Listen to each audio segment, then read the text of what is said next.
Maranata, Senhor está viniendo, 30 de junho. E confusão de Eopi Bosna. E me atendo outro boss for de Shelo Tabissa.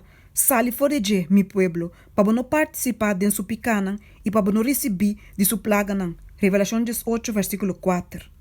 Den último obra para a amonestação de mundo, dois chamadas distintas toward assim na igreja. E mensagem de dois ángeles, ela cai, a de Gran Babilônia a cai, e são quase toda nação bebe de bem de paixão de sua imoralidade. E den forte clamor de três ángeles sua mensagem, voz for de Shelo toward tende bisando, sali for de mi pueblo, para não participar de sua picana e para não receber de sua plaga. Para sua picana amontona chega até na Shelo e Deus acorda sua iniquidade. Revelação 18, versículo 4 e 5. Maneira como Deus a chama e Yunan de Israel sali for de Egipto para não por guardar seu sábado, assim ele chama seu pueblo sali for de Babilônia para não adorar a bestia of sua imagem.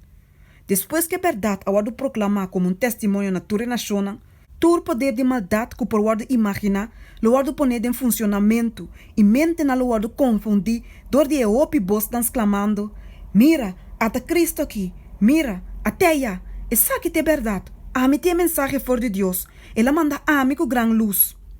Depois, lo vai ter quitamento de marca na histórico e atento para baixar e pilar na de nos feabau. Esforço mais decidido lo guardo assim para alçar sábado falso e para tirar menos preço riba Deus mês, dor de reemplaçar o dia que é a bendicionar e a santificar.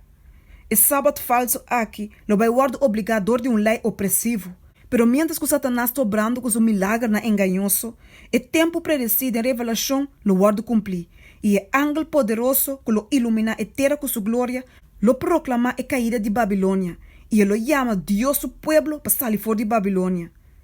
Que hora su picana ta alcançar llegar até na Shelo? Hora que a lei de Deus finalmente lo guarda assim inválido dor de lei. E hora o limite de Deus su pueblo lo ta sua oportunidade para mostrar quem é governador de Shelo e terra tá.